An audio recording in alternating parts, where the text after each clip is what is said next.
we go into every year saying the same thing, right? We go, we're here to win trophies, right? And that's what the guy's done. But the expectation at Man United is a little higher than that, no? With how they just compete. winning an FA Cup? Yeah, but being in Europe is probably just as important. You need to do all of those things if you're Manchester United.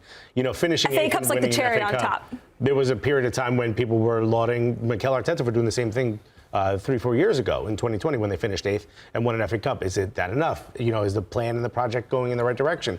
You know, I have a feeling Erik ten Hag, this won't be his job next year. That's just all the signs are pointing to that. Maybe it's possible after this performance that he keeps it. Maybe there's a little bit more confidence about the project when you have your full team in, because I know they dealt with a lot of injuries. But Manchester United are a completely different team with and without Lisandro Martinez. And, like, yes, he got the tactics right, but there's nothing exceptional about the tactics. They're pretty simple. Let's keep everyone compressed, stay centrally, you know, leave the wings. And when you got Gvardiol as your he's not going to take anyone on 1v1. Wan-Bissaka could handle that all day. This was really confusing from Pep Guardiola more than it was exceptional from Erik ten Hag. I think the thing that I want to give Erik ten Hag and Manchester United credit for is you need in order to beat Manchester City in a final, you need all of your players to play at their best, and you need some of their players to not be at their best. And that's exactly what happened. They saw the opportunity and they took it, and that they deserve all the credit.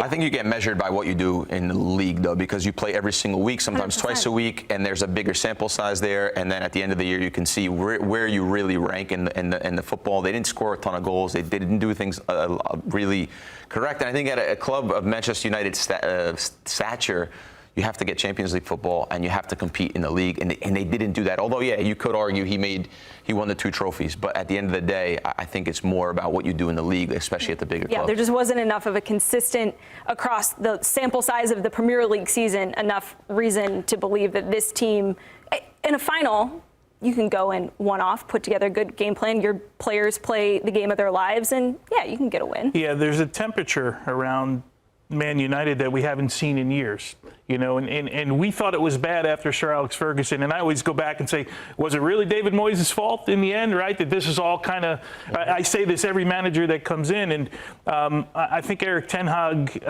you saw some images after this match where it makes you believe that he didn't lose the dressing room. They're handing him the trophy. Mm-hmm. Yeah. They're jumping on him. He's the first guy. So those images lead you to believe that everything we read in the newspaper and we see on social media maybe isn't the case. But I still think there's, again, I'll use the word temperature around Man United that it's not great at the moment. It's not a great place to be. Now, you say you got to have Champions League football. I think most people look at it now and say, well, if Man City wasn't around, where would we be right now? And they haven't competed at all over the last couple of years, and I think that's the most troubling part. Yeah, Man City being around is the reason you lost so many games at home. Man City being around is the reason you leaked so many goals out of that back line. Granted, it was a makeshift back line, and you know, finally you had Varane and Lisandro Martinez, and you looked a bit more stout defensively. But also, I mean, this isn't the most exciting brand of football either. You know, the project seemingly hasn't been going in the right direction. You have moments where Erik ten Hag are saying, we're the most exciting team in the league, and it's like, bro, you just lost. Why are you saying this in press conference? But the project does have some exciting and talented young players. I wouldn't say that Man U is that far off from being right back up there competing for Champions League football, and one of those players is Kobbie Mainoo, who scored in that game, and that is why he is the subject of our FedEx Next Up rising star for this Man United side. He was the youngest Man U player to score against Liverpool this season, 5 goals and 1 assist in 33 matches, and had the 3rd most Premier League starts by a teenager this season with 24. So one of the bright spots going into the future. Gerla, what is it about Kobbie Mainoo that really makes him as appealing and dangerous of a player? Yeah, you know, when I was scouting for FC Cincinnati, and obviously we've all watched a lot of football games together, and he sort of, when you watch him play, he jumps off the screen, right? It's almost easy to see him. It's almost like he's in color and everyone else is in black and white because of how sharp he is, how smart he is, how he affects the games. I think he does a lot of the things that are pretty smart at his age already, and like I said, for me, he just is always a standout when you're watching 22 guys on the field. He always just kind of pops. Yeah. For me, it's his composure. I mean, when the first time I saw him play, you told me he's 19 years old. I said, who, that guy? guy's 30 years old. That guy has a mortgage. Are you kidding me? I'm like, That's how I feel with most of these young players. I mean, Garnacho, I think you can tell he's young right away. You know what I mean? Fair. But he plays with a lot of electricity, and both of those are the young players that really stood out for them. But Kobbie Mainoo in particular, man, when he plays, there's just there's a wisdom with which he plays, and composure is the word that keeps coming to mind because he's just never shook. He's never worried. He's not the fastest player. He's probably, you know, there's certain things where you look at him and you're saying, like, okay, I could see where you're great at certain things and some of the things maybe not in your locker. Composure, absolutely. That's the thing up front. Man, he plays with such grace. Well, yeah, but what does that come down to? Because it's not like you can say, oh, it's the experience. He's 19 years old. Yeah, well, first off, he's not the slowest player either, right? No. Yeah, the guy gets around the field. And I tend to, when you talk about young players, I look at players, I'm thinking about like a Kubarsi, at a center back at Barcelona. Guys who play deeper in the field, you know, the defensive midfielder here, I look at those guys, they're like soccer brains, right? Their soccer IQ is off the charts because when you have attacking players that are young, especially we see a lot of wingers that are young, that get opportunities, you're like, go up front, go take players on and be courageous because if we lose the ball in that part of the field, it's okay, right? We've got time to recover.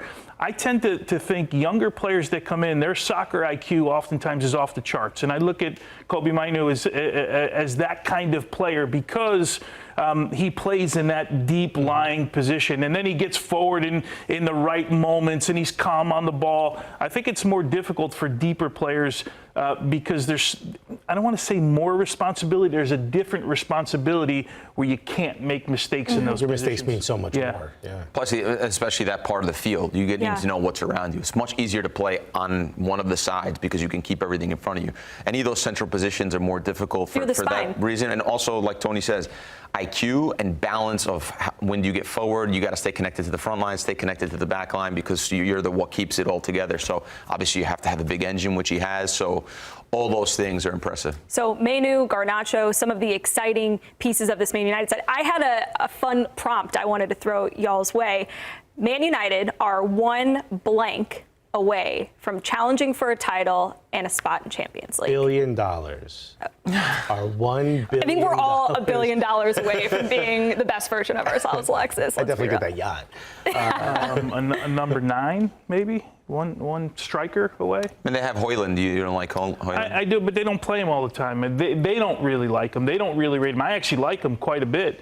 What he did in Serie A, I thought would translate to what they're trying to do, but I still think a number 9, and you could say center back in this group. There were an argument for a goalkeeper, but I think if you ask for one right now, I would go striker.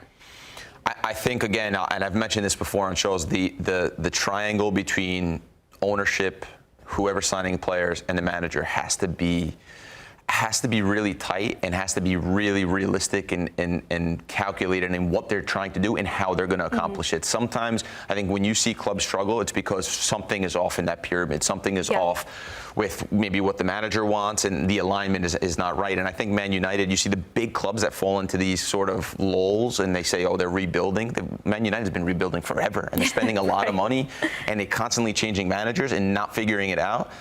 Juventus is another one that we see in Italy, is that just, and I think when that happens is that triangle there's some balance off with it. So one front office piece away from maybe having that part of things short up. Trip. I think it's more like a lot of massive things. Hey, Alexis, maybe they could use your yacht. I think that would be a lot of fun. Guys, come through. It's huge. I would say a manager. They need a manager that's progressive, you know, someone new, someone fresh. I feel like there's too much bad juju with what's already happened with Erik ten Hag. You've got new ownership, guidance, leadership. But they've had so many managers, and it's the same. Yeah, but now But he wins trophies. I don't want to say new ownership because that's only 25%, but this part of the ownership now runs the football operations, and they seem to be they've been getting the right people in the front office. They've been taking people from City.